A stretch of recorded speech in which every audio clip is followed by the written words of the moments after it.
सीता सोरेन जी का पहचान था कि वो स्वर्गीय दुर्गा सोरेन जी की धर्मपत्नी हूँ। दुर्गा सोरेन जी का जो सपना था, उस सपना को कुचल कर सीता सोरेन जी बीजेपी के दामन थाम लिए। तो दुर्गा सोरेन जी की धर्मपत्नी कहलाना पसंद करते हैं, तो उनको स्वतः भारतीय जनता पार्टी को छोड़कर पुनः अपने झारखंड मुक्ति मोर्चा में शामिल हो जाना चाहिए। आज जनसभा के मंच पर हमारे साथ बातचीत करने के लिए जो मेहमान है, उनका नाम है सोनू मुंडा। सोनू मुंडा आदिवासी सामाजिक नेतृत्व में अगुवाई करते हैं और झारखंड मुक्ति मोर्चा रांची जिला युवा मोर्चा के सचिव हैं। शिबू सोरेन परिवार की जो लड़ाई है, अब वह लड़ाई सार्वजनिक पटल पर भी चर्चा का विषय बना हुआ है। सीता सोरेन जब से अपने परिवार झारखंड मुक्ति मोर्चा को छोड़ करके भाजपा का दामन थामी है, तब से लगातार अपने परिवार के ऊपर जो है हमलावर है और कई तरीके से जो है वो कहीं ना कहीं आरोप प्रति आरोप जो है वह झारखंड मुक्ति मोर्चा और अपने परिवार पर लगा रही है। इन्हीं कुछ तमाम मुद्दों पर, सवालों पर सोनू मुंडा से हम लोग बातचीत करेंगे। शिबू सोरेन परिवार की लड़ाई कल तक घर के चार दीवारी के अंदर ही हुआ करता था, लेकिन जिस दिन से सीता सोरेन, शिबू सोरेन की जो बड़ी बहू है, वो भाजपा का दामन थामी है, उसके बाद से लगातार जो है यह घर की जो लड़ाई है वह सार्वजनिक पटल पर आ गया है और सार्वजनिक पटल पर भी चर्चा का विषय बना हुआ है। ऐसे में क्या लग रहा है कि भाजपा में जाने के बाद सीता सोरेन का सियासी सफर क्या होने वाला है? जैसा कि पूरे राज्य की जनता देखती थी, सीता सोरेन जी का पहचान था कि वो स्वर्गीय दुर्गा सोरेन जी की धर्मपत्नी है। उनका पहचान दुर्गा सोरेन जी से हुआ करता था। आज उन्होंने झारखंड मुक्ति मोर्चा परिवार का दामन छोड़कर भारतीय जनता पार्टी का दामन थामा है। उससे उनका जो अस्तित्व था, सबसे पहले उसका अस्तित्व खत्म हो जा रहा है। आज भी लोग जानते हैं कि झारखंड मुक्ति मोर्चा के स्वर्गीय दुर्गा सोरेन जी जो थे वो कैसे लड़ाकू थे। झारखंड को अलग राज्य कराने में पिताजी के साथ उनका क्या सहयोग रहा था, और झारखंड जब अलग हुआ उसके बाद वो झारखंड के लोगों के लिए हमेशा लड़े हैं, वो लड़ के काम करते थे उनके लिए, और उसी से सीता सोरेन जी को पहचान मिली थी। और अभी सीता सोरेन जी जिस तरह से भारतीय जनता पार्टी में चली गई, मुझे लगता है कि उनका अस्तित्व वहां जाके खत्म होने वाला है, खत्म हो जाएगा। वो भी तो यही बात बोल रही है कि जो झारखंड मुक्ति मोर्चा पहले हुआ करता था, जिस झारखंड मुक्ति मोर्चा को बनाने में स्वर्गीय दुर्गा सोरेन की जान चली गई, उनकी मृत्यु हो गई, अब वह झारखंड मुक्ति मोर्चा नहीं रहा है, अब यह दलालों की पार्टी हो गया है। मैं दुर्गा सोरेन जी की धर्मपत्नी माननीय सीता सोरेन जी से यह निवेदन करना चाहूंगा कि जिस तरह से दुर्गा सोरेन जी का जो सपना था, उस सपने को अगर आप विधायक रहे हैं, 3 टर्म आप विधायक रहे हैं, आप भी उसी परिवार का खून है जिस परिवार में दुर्गा सोरेन जी के सपने बुने थे, और आज उसी सपने को कुचल कर आप भारतीय जनता पार्टी में शामिल हो गए हैं। अगर आप वास्तव में खुद को दुर्गा सोरेन जी की धर्मपत्नी कहलाना पसंद करते हैं, तो उनको स्वतः भारतीय जनता पार्टी को छोड़कर पुनः अपने झारखंड मुक्ति मोर्चा में शामिल हो जाना चाहिए। क्योंकि झारखंड मुक्ति मोर्चा में जिस तरह रहकर दुर्गा सोरेन जी आम जनता के हक अधिकार के लिए बात कर रहे थे, सीता सोरेन जी को भी वहां रहकर अपना अस्तित्व और अपना अस्मिता को बताना चाहिए कि हम उसी दुर्गा सोरेन जी की धर्मपत्नी हैं जो यहाँ के आदिवासी मूलवासी लोगों के लिए संघर्ष किया करते थे, और आप संघर्ष करना छोड़ के भारतीय जनता पार्टी में शामिल हो जा रहे हैं। तो मुझे नहीं लगता कि अब उनका कोई अस्तित्व बचा हुआ है, और मुझे ये कहने में भी काफी बुरा महसूस हो रहा है कि जिस दुर्गा सोरेन जी का जो सपना था, उस सपना को कुचल कर सीता सोरेन जी बीजेपी के दामन थाम ली। बीजेपी का दामन थाम ली है।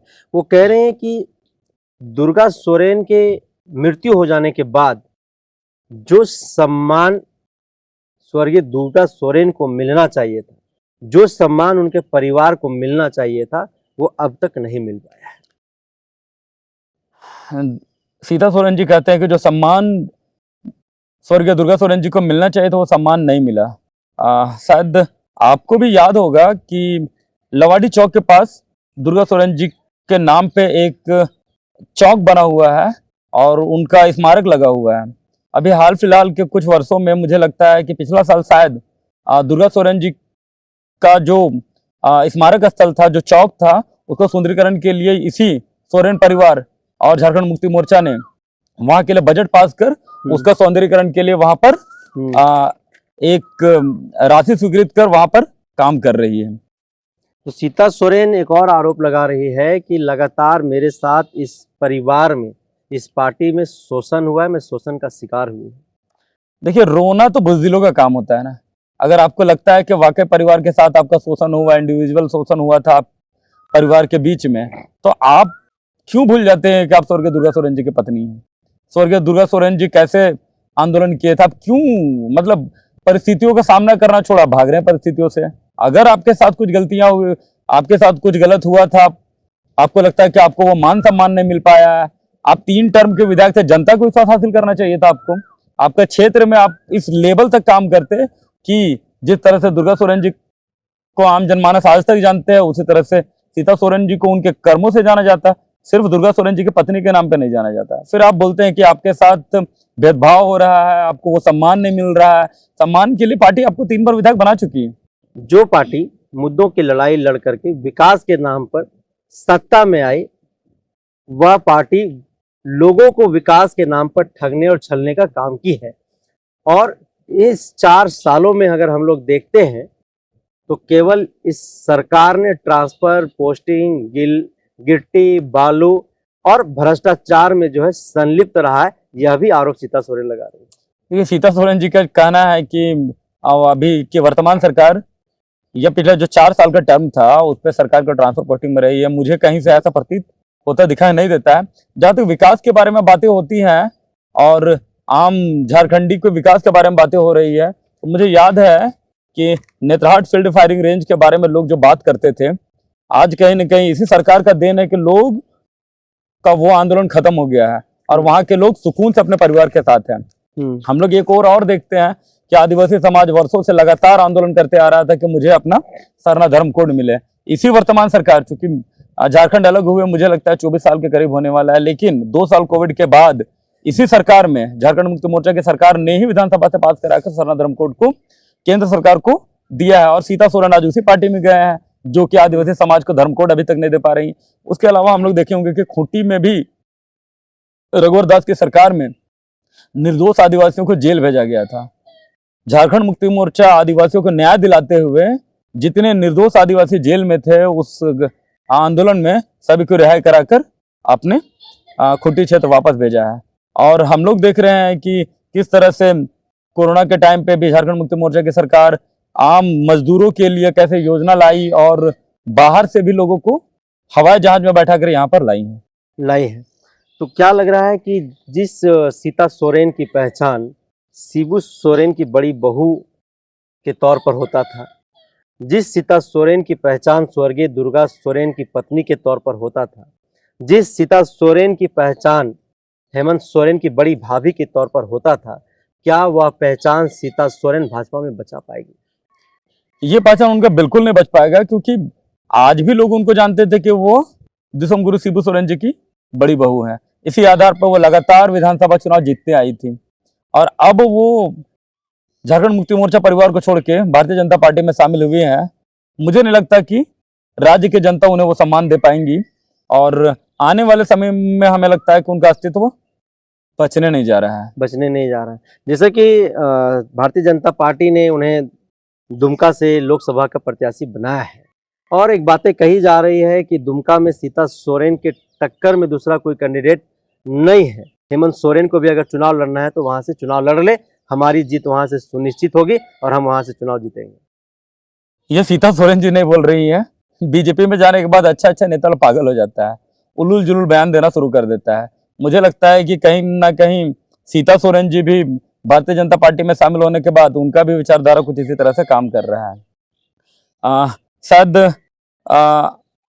आपको पता होगा कि बहुत जगह ऐसे देखने को मिल रहा है कि जहां पर विपक्ष महागठबंधन के प्रत्याशी अगर कहीं ना कहीं बीजेपी में ईडी और किसी तरह के लोभ लालच और भ्रष्टाचार से या एज इट इज किसी भी तरह का डर से अगर इधर उधर भाग रहे हैं बीजेपी में शामिल हो रहे हैं या उन्हें इस बात का डर सता रहा है कि मेरे पास कुछ है चाहे नहीं है, बीजेपी गुंडा वाला राजनीति करके लोगों को पार्टी में शामिल करा रहे, डरा के धमका के या किसी तरह से ईडी का या सीबीआई का डर दिखा के भारतीय जनता पार्टी में शामिल करा रही है। उस डर से सीता सोरेन जी वहां शामिल हुए हैं या जग जाहिर हो चुकी हैं। और अगर सीता सोरेन जी चाहती हैं कि वहां रह के उनका कोई चुनाव नहीं हरा सकता है उनको, तो वो ये भूल रही है, क्योंकि वो जिस सीट पे गई है वो सीट पे बीजेपी के प्रत्याशी जरूर थे। कहीं ना कहीं बीजेपी परिवार को तोड़कर वहां के जो सांसद रहे थे उस सांसद की भावनाओं के साथ खिलवाड़ कर रहे हैं। वो सांसद मेहनत करके जनता का विश्वास प्राप्त करके वहां सत्ता में काबिज हुए थे, उनको आप सम्मान ना देकर सीता सोरेन जी को सम्मान दे रहे हैं। कहीं ना कहीं वहां की जनता भी, और आपको याद होगा कि वहां का जो चुनाव हुआ था पिछली बार का चुनाव, उस वक्त हमारे माननीय गुरुजी शिबू सोरेन का स्वास्थ्य बिल्कुल ठीक नहीं था, वो नहीं जा पाए थे। इस बार झारखंड मुक्ति मोर्चा पार्टी अवश्य या फिर महागठबंधन अवश्य उस टिकट के लिए प्रत्याशी का चुनाव करेंगे, और वो प्रत्याशी के साथ साथ पूरा गठबंधन जोरदार तैयारी करेगा, क्योंकि वहां भी अब अस्तित्व वाली बात हो गई है कि हमारे झारखंड मुक्ति मोर्चा परिवार के भाभी सीता सोरेन जी बीजेपी में शामिल होकर चुनाव लड़ना चाहती है, और बीजेपी उन्हें ढाल बनाकर यूज करना चाहती है। यह झारखंड मुक्ति मोर्चा और महागठबंधन कतई बर्दाश्त नहीं करेगा, और वहां हम लोग बहुमत के साथ जीत दर्ज करके दिखाएंगे। हम सीता सोरेन जो बातें घर में कह सकती थी, ससुर जिंदा है, सास जिंदा है, देवर भी है, देवरानी भी है, तमाम परिवार के वरिष्ठ लोग और उनके बेटा समान हेमंत सोरेन तमाम लोग परिवार में हैं। तो जो बातें अब सार्वजनिक पटल पर वो अपने परिवार से अलग होने के बाद कह रही हैं, जो आरोप लगा रही हैं, वह बातें अपने परिवार में भी वो कह सकती थी, लेकिन वह बातें वहां नहीं कह करके परिवार से अलग होकर के वो सार्वजनिक पटल पर वो इस बातें को कहने लगे, तमाम आरोप वो लगा रहे हैं।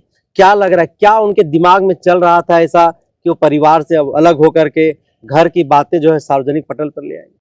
देखिए, कभी कभी होता है कि एक परिवार में अगर 5-10 लोग रहते हैं तो परिवार के हर सदस्यों को परिवार के मुखिया का प्यार तो मिलता है, लेकिन प्यार महसूस नहीं कर पाते हैं लोग। अलग अलग विचारधारा के लोग होते हैं सब। आप पर्सनली सारे परिवार के सभी बच्चों को खुश नहीं रख पाएंगे, लेकिन आपका प्यार बच्चों के लिए कम नहीं होता है। वहीं में से कुछ बच्चे ऐसे हो जाते हैं जिन्हें महसूस होता है कि शायद मुझे कम प्यार मिल रहा है, लेकिन ऐसा सीता सोरेन जी के साथ बिल्कुल नहीं हुआ। वही मान सम्मान उस परिवार में उनको मिला जो मान सम्मान कल्पना जी को मिला था।